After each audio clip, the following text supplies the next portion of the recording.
So, y'all ready to talk about Diddy? The diddler? The diddler? Yes, top favorite. Yes, she is.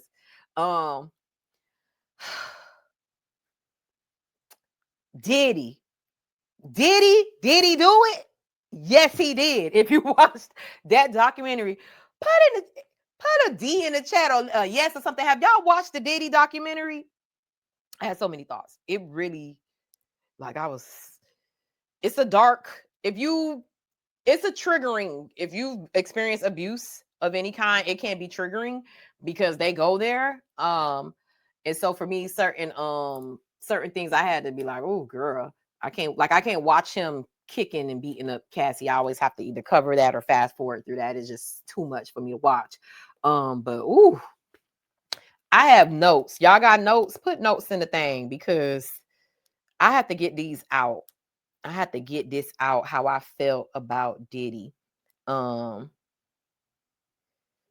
I told y'all about texting me through this during this show. That was funny what I just read. But my thoughts on Diddy, right? Wait, y'all didn't watch it? Well, spoiler alert. But here's the thing. A lot of that stuff we have been hearing about in pop culture, so it really wasn't like a lot of shocking or super new information, but it kind of was like telling the story from a different perspective of things that we've seen over the years in pop culture, right? So let me see if I got a little visual, a Diddy arse that we could show real quick.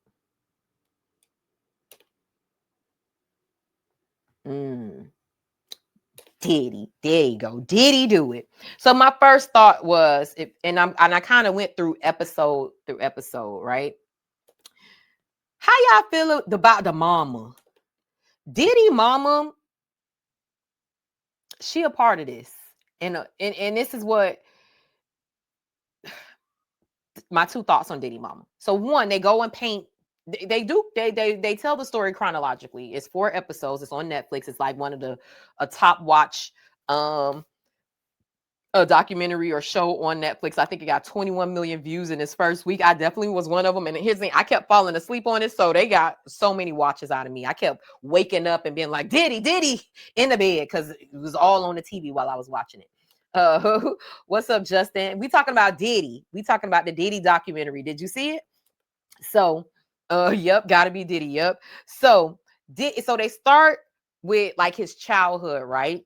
And the childhood friend talks about how they ain't wait, y'all ain't see the Diddy documentary? Y'all just watching the memes on in the reels on social media. But anyways, the friend talk about how the mom abused him, right? And so to me, you paint this picture of somebody of like, because it's like a lot of time abusers, they've witnessed abuse or experienced abuse, and that be their way of like regaining their powers. There's their sick way. They become the abuser themselves. And so they paint this picture of his mom, even though she loved him and she, would dress him up and, buy him things and do different things. They also show that she'd also too would, if he got a beating, he got a beating. And here's the thing. You saw it, Lex? Puffy is low-key an evil mastermind. Huh. He losing right now. I don't know how masterful he is right now. But y'all ever been to a friend house and they mama beat their ass way more extreme than your mama beat you? And you be like, Miss Lisa, please don't hit me. I didn't think that. You be sitting there uncomfortable like, I didn't think that deserved that type of beating. My mama don't hit me like that. That is what the friend was saying about Diddy. Mama, she said when Diddy got beatings, it was like he got beatings. And so they're setting up this story, this narrative of an abused child, right? Also, too, they talk about, and I've heard this too about Diddy's mom, like she was a hustler, she worked a lot of jobs, she was in the streets or whatever. And they said his dad was a drug dealer and possibly an informant that got got shot in the brains blown out in Central Park.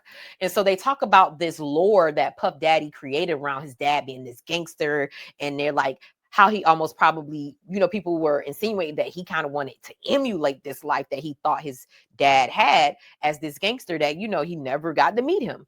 But they said like there's an article where even like it shows early on that his mom is dressing him in this extravagant things. And like he has this floral and chinchilla coat, wearing it to his dad's funeral. He's like 5 or 6 years old, young kid. And so we start seeing the makings of the child Diddy, Sean Combs, that will grow up to be the monster that we see kicking and beating women and doing these horrendous things. But everything starts in childhood, and they're showing that these things started and shaping him from childhood, the way he is extravagant and how he's, over the top. And but also too, there's the abuse and the predatory energy, and they're saying that it started with his mom. So I kind of like why you don't this why you don't spoil kids. Shut up, Justin. She annoyed me with that letter to Kirk. Talk about he not old anything. That's crazy when that man did all that dirty behind the scenes. Exactly. Haven't seen the documentary, but always felt mom was a part of it. Yes. The mama. And here's the thing. She, of course, she's not going to be on camera for this, but there is a story there that we need to dig into, because here's the tea. I think the mama knew about all this stuff. I think the mama knew about the drugging, the rapings, the killings, the murderings, the all the stuff with the people, because I think she's also helping him like conceal stuff. Like stuff is in her name. She want the lifestyle. She come from that hustle world, so she probably like, this what we doing, Sean. Like, okay. But they also say there's a scene, not a scene, but there's an incident that one of the childhood friends, I don't know if it was Kirk Burroughs, or y'all know Kirk, if you're watching the documentary, he is the co-founder of Bad Boy, and he met Puff when he was working at Uptown at Andre Harrell's record label, right? And I don't know if it was Kirk Burroughs or the childhood friend that said that there was an incident that happened, and Puff Daddy like cussed out the mama and slapped her across the face and called her a bitch. And to me, that was the switch of the power dynamic change. And I'm grown. You used to beat me, now I'm gonna beat you, but you also gonna be an accomplice in this stuff I'm finna do, right?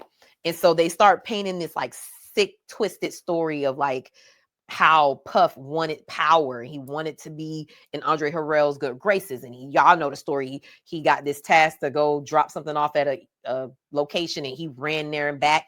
And Andre Harrell thought it would take him 10, 15 minutes, and he came back in 5. And it's like, oh gosh, this kid is hungry, right? And so shout out to Jessie Wu too. She's a Miami native, actually went to FIU journalism school too. She did a really, really great breakdown of the documentary as well. So y'all check her out too. But she was talking about in her reviews how she feels that Andre Harrell also played a huge role in the making of what we see as Diddy. And I always thought that too. I thought that Mama and Andre Harrell always played a deeper role in the monster that became Diddy, right? Because these are people in his formative years, in his career, of course, in his life. And I'm like, you get these things from somewhere. Like, I feel like Diddy's shadiness in the music industry was taught by Andre Harrell. Ooh, I forgot this. So, and y'all know Andre Harrell is going on to be with the Lord, right? So he not here with us now to defend himself or talk about none of this. But y'all know I used to work in radio, right? So I'm not in the music industry, and y'all know as a journalist, I'm on the fringes of that world, right? But somebody I know who worked with Andre Harrell told me he heard he used to work for Andre Harrell, right? And he told me a story that from his time working with him. And he said Andre Harrell was on the phone with this big time act, this singer or rapper, somebody. And he said, the person is like, where's my money? Where is this and that? Like, I'm broke, blah, blah, blah. And he said, Andre Harrell told the guy, I'm here to make you famous. I'm not here to make you rich. And he said Andre Harrell and him had this conversation about that. He's like, this is what they think this is. He's like, no, this is the music industry. I make them famous. I don't make them rich. I make me rich.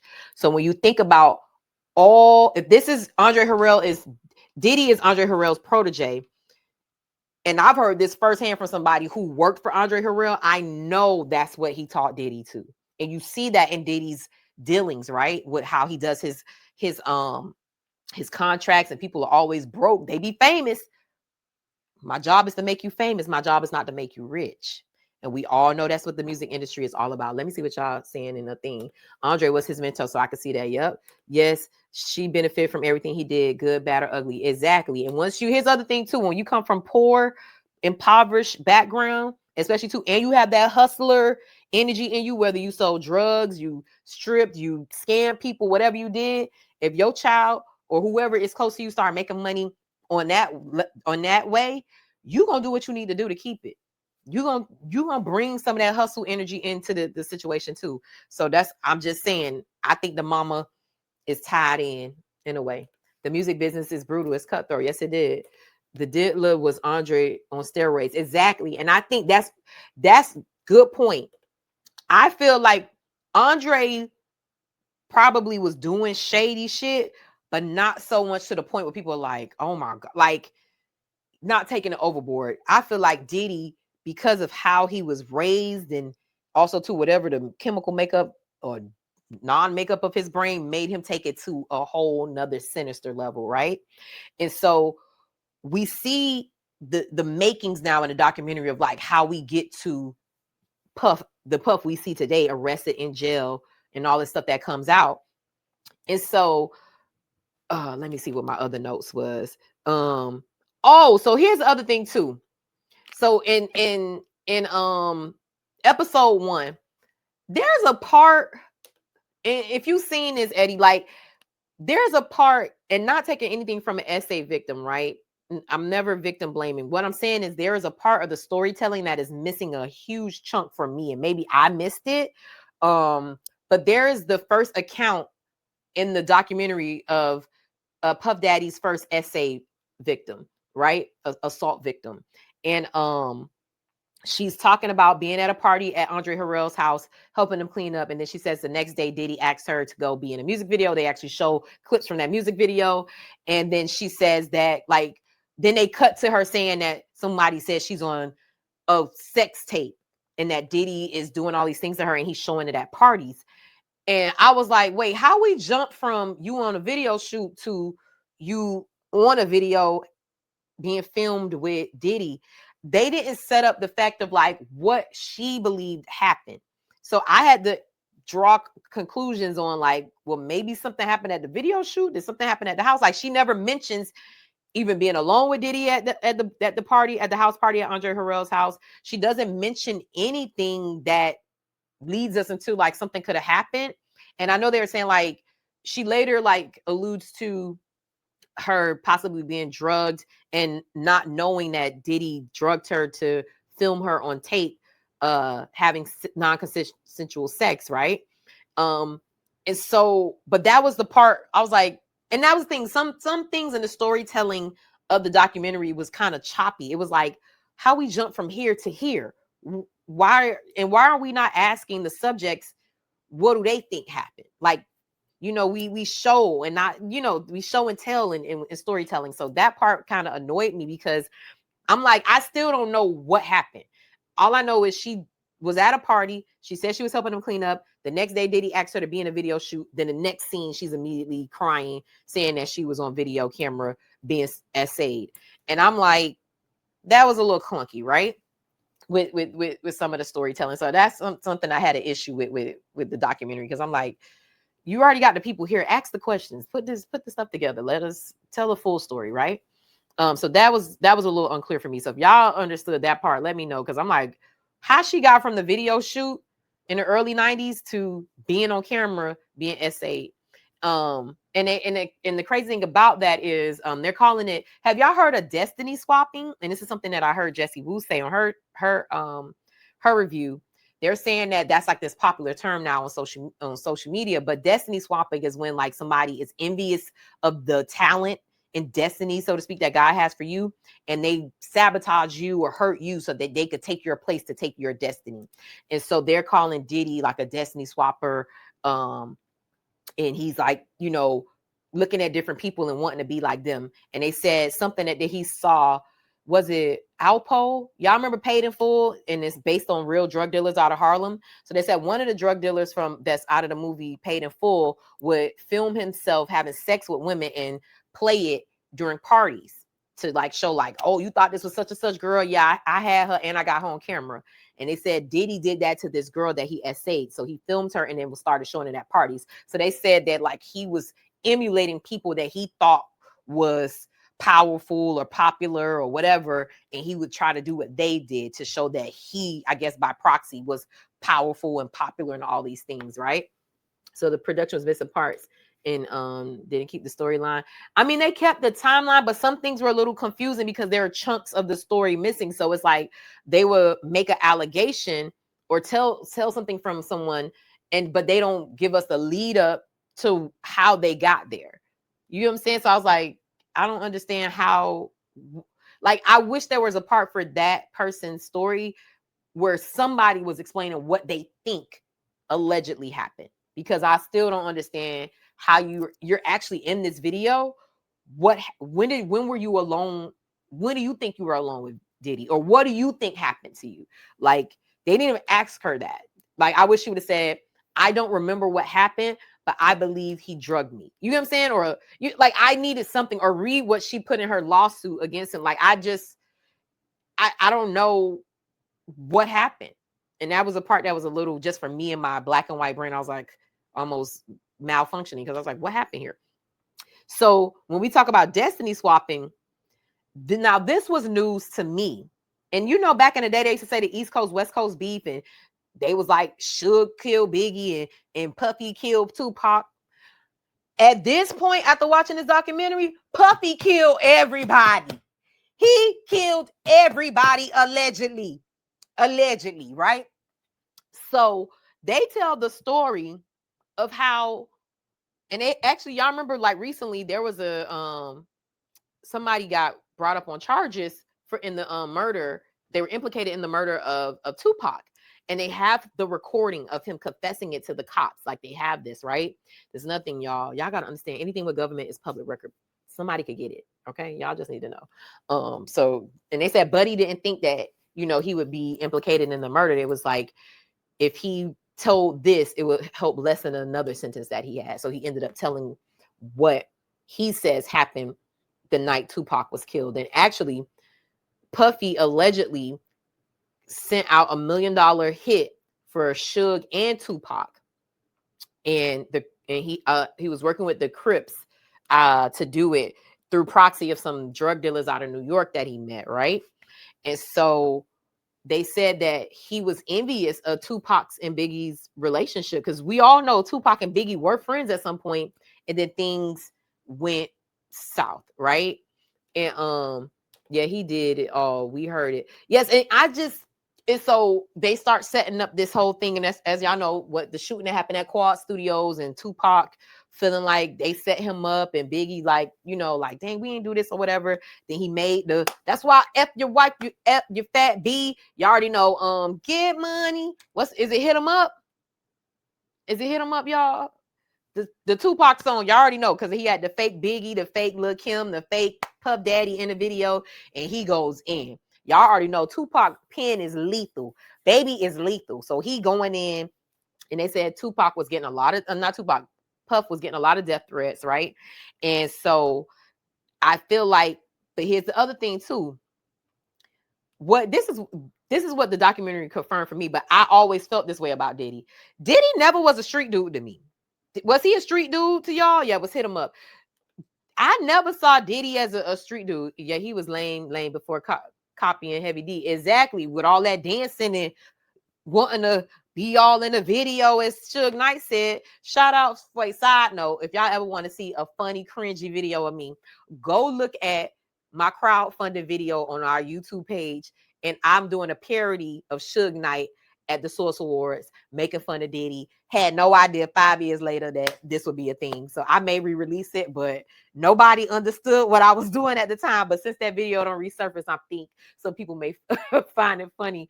But anyways, so it starts like all this whole beef or whatever. And that's what I was saying. So I never felt like Diddy was a street dude, right? I never felt like he was hard. I never felt like he sold drugs, like he was a gangster. Like, he just felt like a guy who maybe grew up in the inner city, but wasn't about that life. it gave like, I want to be that guy, but I'm not that guy, right?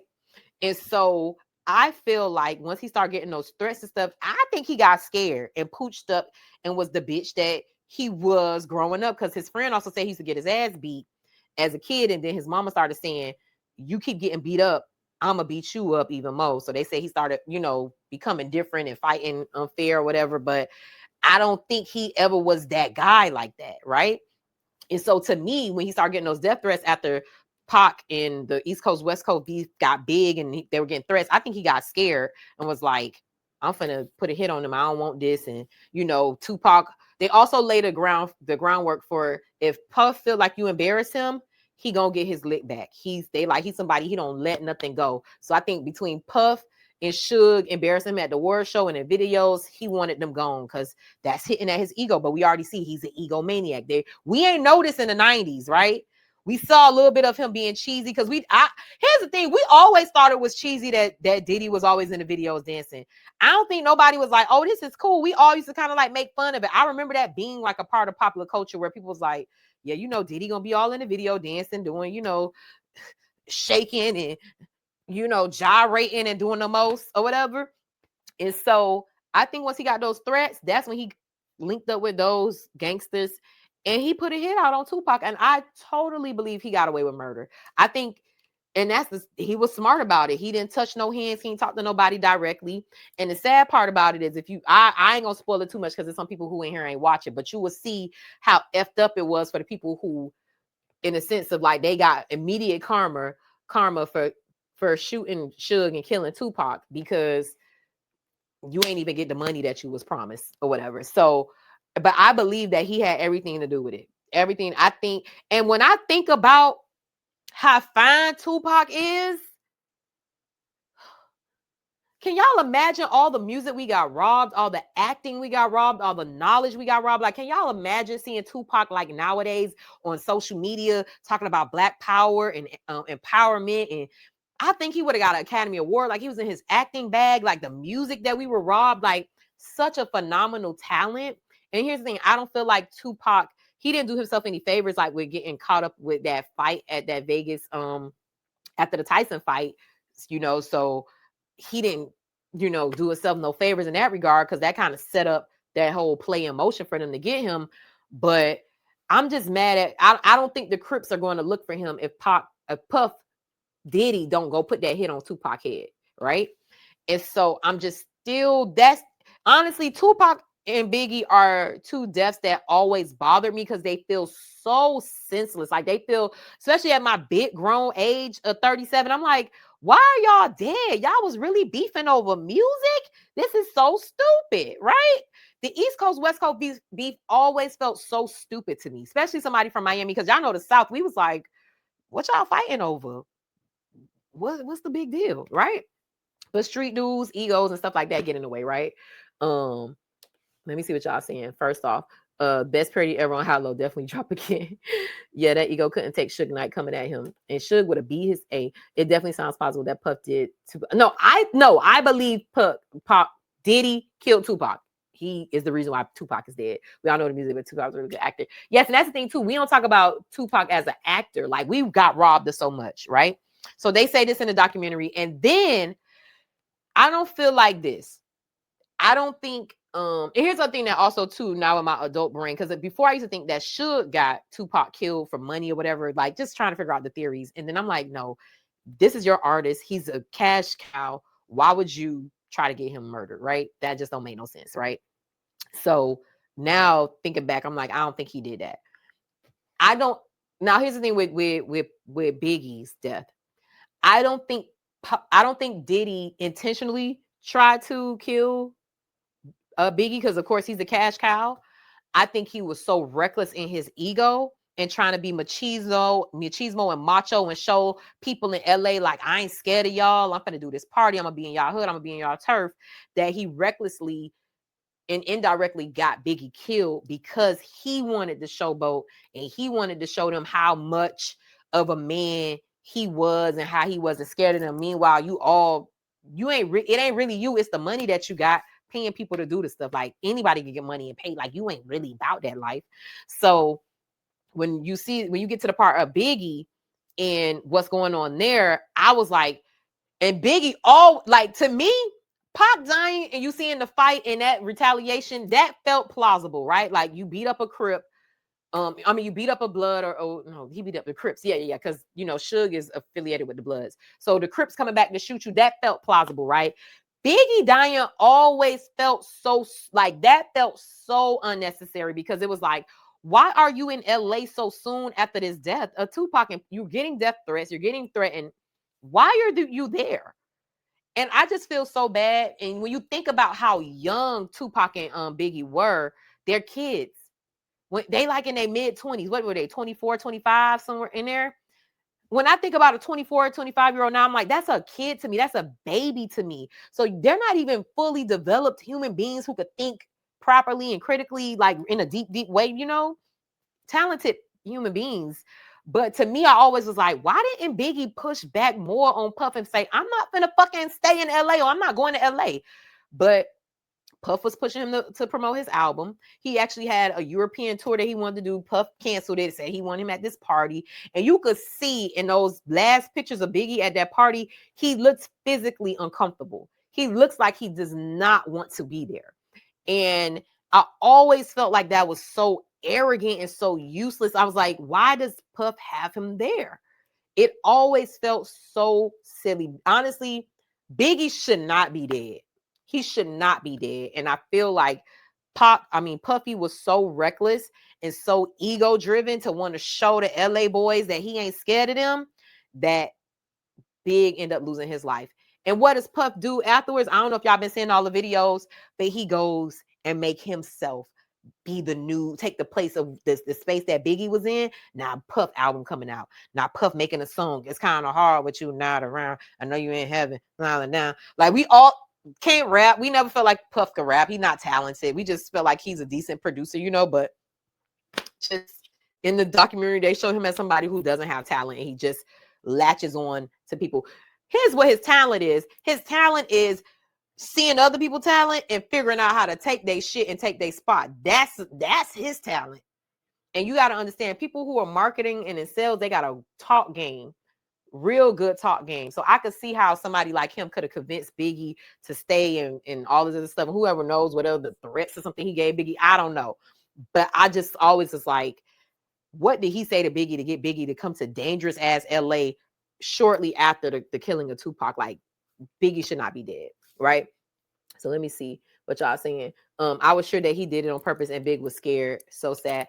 And that's the other thing too. I want to know, was Big scared of Puff in the sense of like, not like physically scared, because clearly Biggie could beat up Puff, but was it like on some threatening, like, I'm gonna take your royalties, or I'm gonna do this and that to you? Although Kirk Burroughs does say that Biggie did successfully renegotiate his contract. So who knows? What if Puff ain't want to pay out all that money? What if he like, if something happened to Big, because they said he ended up changing it after Biggie death to be more favorable for Bad Boy.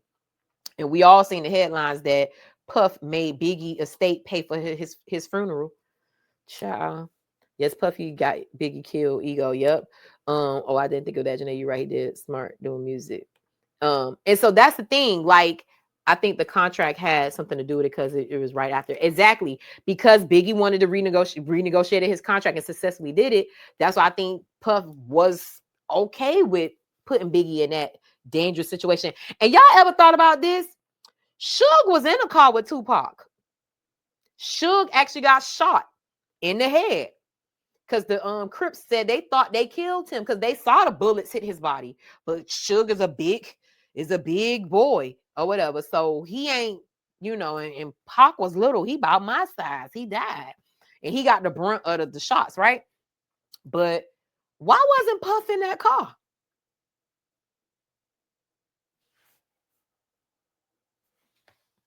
I'm just saying, allegedly. Now I think about it even more, and I'm not even a big conspiracy theorist, but I dabble in it a little bit when I'm trying to, be having fun. But all of this stuff is too coincidental. Why weren't you in the car with Biggie? Puff is just an over finesse Biggie, especially It's just over for next week, especially once the beef started. Yep. And I'm like, Puff is this man who wanted to be that guy. And here's the other thing too, and I hope this is a lesson for everybody. I don't deal with jealousy spirits. I don't deal with jealousy spirits at all. People who are jealous of you will hurt you. Whether that's stealing from you, whether that's your man, your money, your job, your body, like they will do stuff to you to try to hurt you. Anybody that's jealous of you, I don't care if that's your mama, your daddy, your friend, your coworker, your family, get away from them, because people who are jealous of you want to hurt you, because it kills them to see you shining. It kills them to see you have what they wish they had. And I think that spirit of jealousy was just dripping all through Puffy pores. You could see they paint this picture over and over again of somebody who was jealous of people and wanted what they have. And y'all don't play with people. Don't play with people. Don't play with people who jealous of you. Shout out to Mega Music in the Star. I would never steal from you. You bet not. Shout out Mega for watching. Hey. But yeah, don't play with jealousy spirits. Do not play with jealousy spirits. And I'm trying. I'm trying to focus. So the next thought I had, this was the one. This was a dark one. Like I said, if you ever experience some type of SA or assault, this may not be the thing for you. But y'all, skipping over to, so we know he killed allegedly Tupac and Biggie, right? And he's a destiny swapping, destiny stealing, jealousy man, right? So, but here's the thing, he keeps getting away with murder and these like bad things. So in his mind, he think he could get away with murder, right? And here's the thing. Then they get into him essaying women and that thing, right? And the story that broke my heart, facts though, jealousy ain't no joke. It ain't. Y'all heard my auntie said, do not, something in my spirit is saying, say this again, because I feel like somebody need to hear it, right? Do not play with people who are even a little bit jealous of you. Do not play with them. Do not keep them in your life. You need to immediately distance yourself from people who are jealous of you. I have personally experienced it, and I personally saw it. I personally witnessed it. They will try to destroy you. It is something about that jealousy spirit is so dangerous, because when people don't love themselves, and then they see something in you and they envious and jealous of you, they want you gone. Their brain be warped. Their brain ain't saying work on you and get better and love you. Their brain say take that person out, hurt that person. Don't play with it, y'all. Puffy showed us he don't kill 15 people. Jealous, allegedly, right? So back to this very, very, very, very, this was the story that was new, and it shook me. Y'all, the Aubrey O'Day story. Y'all remember the email? What a lady said, she's at a party at what they call it, Daddy's house, the Bad Boys production studio. And she said she's looking for a bathroom, and she see two men running a train on a white girl. And she says she looks and sees that it's Aubrey O'Day from Danity Kane, y'all. And the lady, like, she looked out of it. Her bottom is off, and one person is doing her from one end, and another person is doing her from another end. And it was Diddy and his security guard. Y'all, while Aubrey said she don't even remember it, she was like, in my mind, that never happened, right? She like, in my mind, I don't even know what this is, what this person is talking about. She was like, and you know what? Aubrey was spilling the tea on him. She had all those emails about what Puffy was saying to her. I'm going to hold that thought because I'm going to go back to that, right? It sure is, that jealousy spirit is real. Yes, it is. Yes, it is. And so the thing that really bothered that was shocking to me, that shook me about the Aubrey thing, is because she's like, I don't even remember. Like, she's like, this never happened to me. And the woman is like, I will go on record. She's like, I saw you. And here's the thing, Aubrey O'Day is famous, especially if you're a millennial of a certain age. We all love making a band. I remember us shutting our whole whatever night that came on. I was in college. We was all into making a band. That was a top show. Aubrey O'Day was the face of Danity Kane. So if you was around during that time, you know Aubrey when you see Aubrey. And I believe that woman, whoever saw her, and she said that they told her to close. She said she was there with somebody who worked at Bad Boy, and she told them what she saw. And they said, you ain't see nothing, mind your business. And she said once all this stuff came out about Diddy, she felt the power and the courage to tell this story. And Aubrey was shook. She was like, I can't believe that happened to me. She's like, I can't accept that, because she's like, that means like I got essayed, right? I don't even know if you could say the R word on here, RAPE, like, so she's like, I can't believe this. And I'm like, so then they cut to the woman who I told y'all what the story was missing. And she said Diddy videotaped her and she don't remember it. Diddy has been drugging women for decades, and they don't know that they have been having sex with him and he's raping them. Mind blown. I felt my heart broke for Aubrey, because the look on her face was like, I can't accept that was my reality. Like it's almost like something in her would break if she accepted the fact, because it's almost too like, well, when else did he do this to me? And she said he was sending her emails. Yeah. Oh, you say grape. Okay, grape. Okay, sorry, y'all. I hope they don't take we ain't monetized yet, but I hope they don't take me down for that. But so she's showing emails of him saying that he want to turn her out, and he's ending the emails with God is love. Y'all see how twisted he is? How you say you want to dog somebody out and run a train on them, and you end it in your signature, God is love. Woo! But they said the devil know the Bible too. The devil know God too. He know. And people like that try to use and mix all of the spirituality and God and church into what they doing to confuse you. And if you ain't got a strong mind, and that's the thing about the music industry too, it's like you want to be on so bad, you put up with those predatory spirits. And so that was a very, very like shocking story to me, because I was like, Diddy is crazy. Diddy is a monster. And why was his son involved in some of that stuff? Misa's son. I think Misa's son, Justin, who looked like him, and the other one, Quincy, who looked like his daddy, I'll be sure, with his fine self. But here's the thing. The son's involved in it because that's the daddy. He grooming them. He raised them. They ain't got no choice but to be like him. How you growing up rich, you growing up privileged, and you growing up with somebody who's a predator that's teaching you how to do this. They ain't had no choice. And he abusing the mama, so ain't like the mamas could really get them away from him. Oh gosh, it's so dark. That stronghold, that web is so dark and deep. It's sad. And I won't be surprised. And they said one of the sons have a case of assault against him. That's another reason why my bro RP had to leave the 305. That's why Uncle George had to leave, because of jealousy, Auntie. I never knew that. Yeah, a dirty man. His mind, his whooped to the max. Yeah, Diddy mind is dark. Now the son is next problem. Yes, he is. Puffy is definitely a monster. Both of them. Yep. And here's the thing, though. For me, the chickens come home to roost. And here's the thing. And I think I told y'all this when all this stuff came. Oh, wow. When all this stuff started happening with Diddy, y'all know the name of my business is Tate Media Enterprises.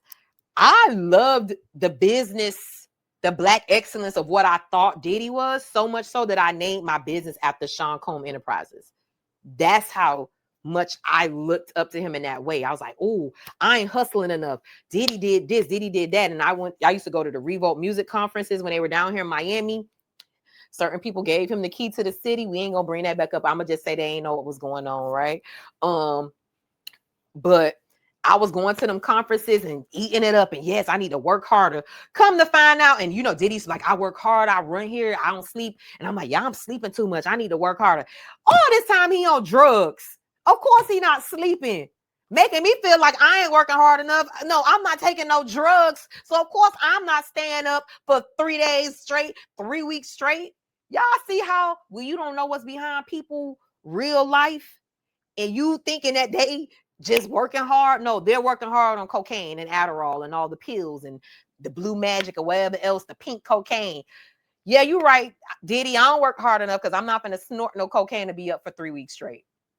You right. The devil was the minister of music. That's why so much evil comes through the music ministry. That's right, mommy. That's right. He could do that because he serves a different God, lowercase. Ooh, yes. And let's stick. Woo! Claudette, you said a word. Mommy, you said a word. And that's the thing. You got to be careful too. And I would encourage any parent who got their kid in the music world, keep them safe, keep them prayed up. Even if you in the music world, y'all don't understand that in this world, to me, I believe there are energies that are allowed to happen. And if you're not cognizant of how to maneuver those things, they can take control and they can have destiny and manifest in your life. And because he served the lowercase g, he was serving that energy, that God, the devil, whatever negative energy you want to call it. And that's how he's being negatively rewarded for all this bad behavior. Yeah, so he has this city college death and he's able to avoid it. And he has this thing going on, and Tupac and Biggie and this with Shine and the women. And because he's feeding that lowercase g, he's serving that lowercase g. And the thing, if y'all ever know anything about church spirituality, cause and effect, when you dab into that energy and you give into that energy, you never have peace and you always lose it. You lose it all in the most grand way. Look what's happening to Diddy. I believe that. He's serving a lowercase g. He served a lowercase g for real. I did notice the oldest Q is implicated in the dirty tales. You know what? But I still feel like Q is in some stuff. I don't think he was as deep in as I think Justin and what's the little boy the one that looked like him, or that one that looked like Diddy, Kim Porter's son. But I feel like Quincy and some of that stuff. I'm praying he not as deep in, but I feel like I think the 3 oldest boys got something going on with the daddy. Audition for work for Diddy. Girl, what? Did you get in? Did you get far? Did you get that far? Literally, I was like, wait, I need this energy. Then they said pink and purple. Yes, exactly. You think you need that energy? No, you need that cocaine if you want to work that hard as Diddy. But here's the thing too, to what Mocha is saying. Listen, y'all know, for me, like I said, I never been to a Diddy party. Always heard they get wild, right? I always heard Diddy parties get wild. And I was like, okay. Like we all know that. We from Miami. We all heard if you partied during a certain time period when Diddy was down here, we all heard they was wild. And wild was sex parties. Like, let's just call it what it was. We knew that's what it was, right? So I was like, I ain't trying to be a part of that. I'm just grateful the way my self-esteem and my self-worth was set up back then when I was in college, that I didn't get caught up in none of that, because I would have been a part of it. Weak, mind not strong enough. When you got a praying grandmother, got a praying auntie, got a praying mama, kept me in them South Beach streets, because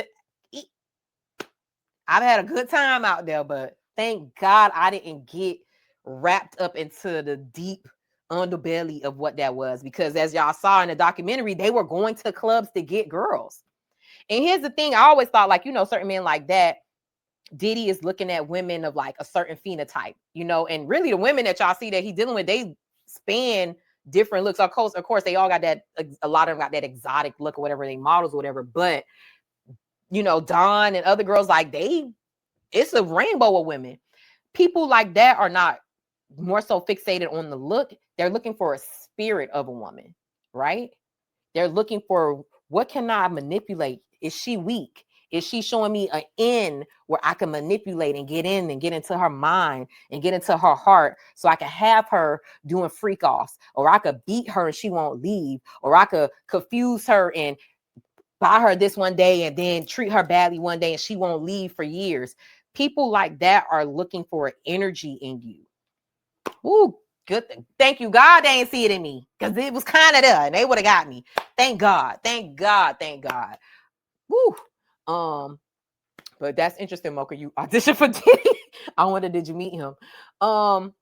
Let me see some of my final thoughts. Yes, glory, hallelujah, God. Yes, protection, because we was all on them streets and we had a lot of random nights where we ran into certain celebrities and we would hang with them. And thank God nobody was on no weird, goofy s.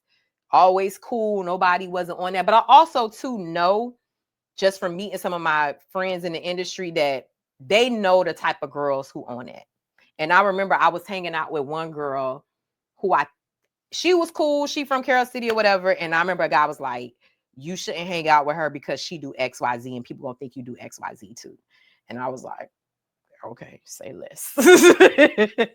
Say less. I see you later, Keisha girl. I'm not coming out with you no more. Bye, Keisha girl. Bye, Keisha girl. So that to say, even though, thank God I wasn't in that world, but a lot of times they know who get down and who don't get down. And I didn't make it past the first round. Okay, so you ain't meet him. Okay. And I remember I'm, doing press. I didn't meet Diddy, but I was in the press.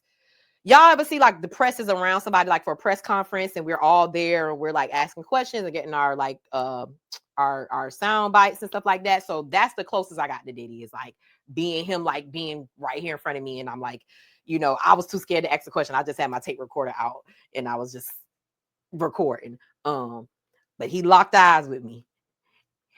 Ooh, thank you, God. He ain't see my soul. No, I'm just Ooh, thank God he ain't want me. Nope, I didn't make it past the first round. I definitely would have been gone.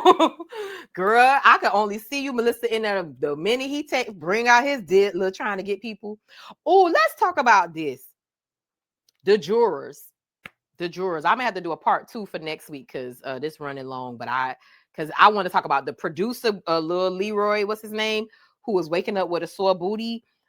Kim Porter and Faith Evans and Mary J. Blige, like what they was in the story. And Carisha, the co-founder of Bad Boy. We talked about Kurt a little bit. Yeah, and 50 Cent and Karma. Like I want to dig a little bit more, so I may save a little bit this. But my last point on this is the jurors. And Eddie, I saw him in the chat earlier. Eddie, he made a post and I thought it was good. He was like, the girl was just like enamored with Diddy. You could see she's a fan. And the jurors that they showed, I was like, I don't want to sign the media team meetings during the break to spin. Wait, the media team meetings during the break to spin. What you mean? But so for me, the jurors, I'm trying to say this in a nice way. F it, I'm gonna just say it. The jurors were dumb to me.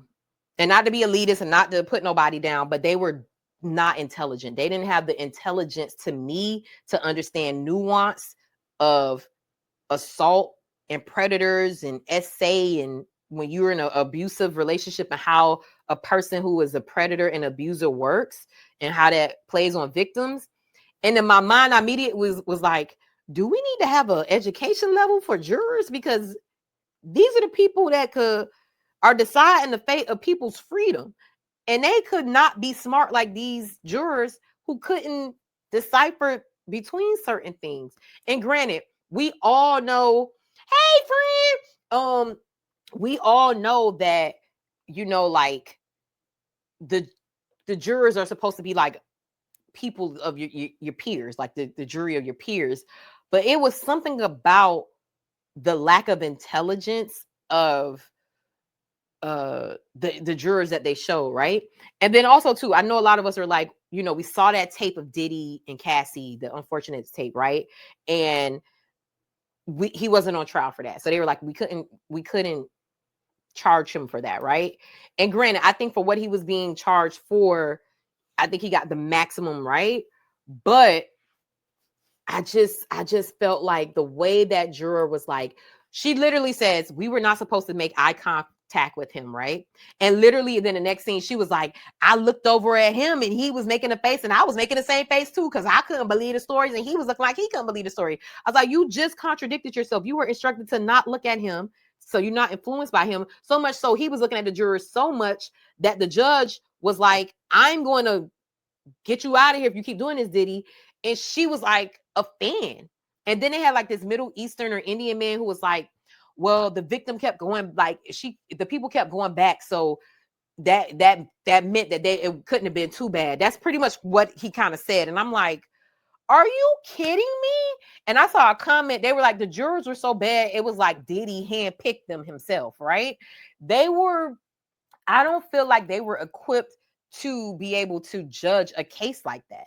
And that's the unfortunate part. And granted, we can't let all PhDs be jurors, right? And that's a game to that too with lawyers, where they pick jurors where they feel will be in their favor. So we get that. But to me, I was like, our criminal justice system is broken and totally flawed, because people like this slip through the cracks where they couldn't tell certain nuances about abuse. Then I was just blown away that they came on camera and said some of the things that they said. I was just like, what? I'm like, the evidence, I'm just unintelligent. I was in my mind, I was like, should we have a standard for the type of like for jurors, even if it's like certain type of cases? Because should we have an education level or experience or career level? Because to me, they weren't people that to me that could think critically at all.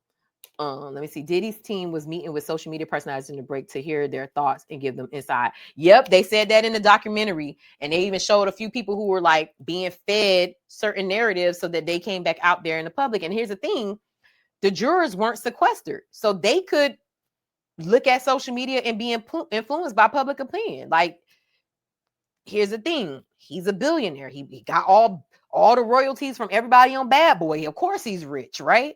So Diddy has money to influence things, and you see him on camera. That's the other thing too, before we go. They've been reporting, tweeting, go live with it, the news. Exactly.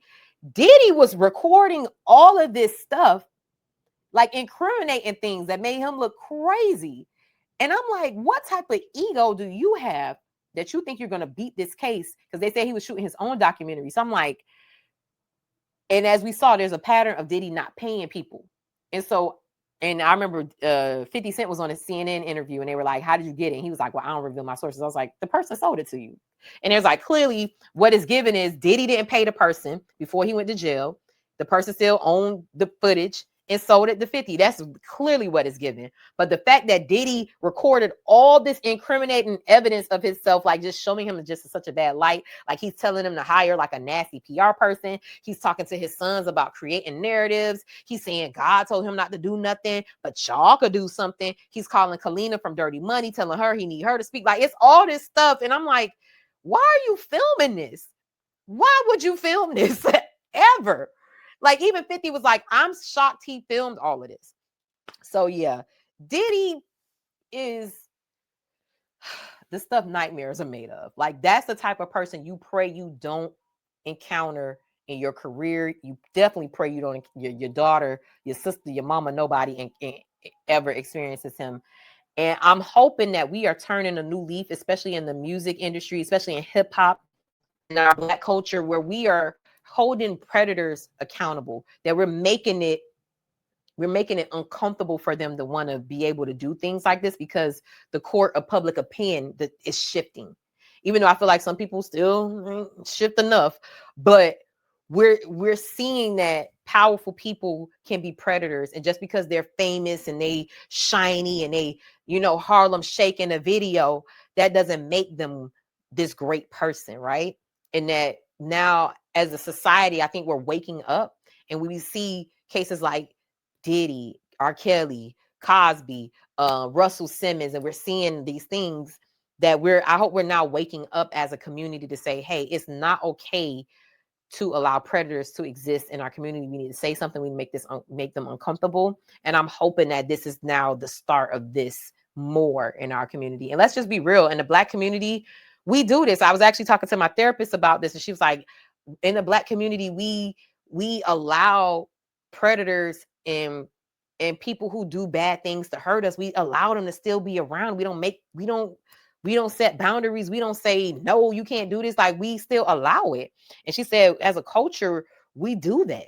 And I feel like, of course, culturally as Black people, we're doing it. So it makes sense that it's happening in Black music, like, hip hop and in the music industry.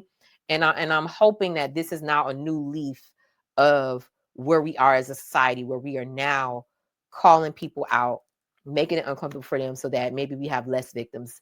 I know it would be, God would probably have to return for us to not ever have victims again, but I'm hoping that we're making people uncomfortable, that they think twice about what they're doing, right? So y'all, this is, woo, I'm gonna have to come back with my thoughts on the other things too, because I want to talk about the Mary J. Blige. I may just do a special episode if I get a little energy later on tomorrow or something, and just get into my thoughts about Mary J. Blige, Faith Evans, Kim Porter, and Kurt Burrows. But yeah, this was good. I had a good time. Today's show was good. Yeah.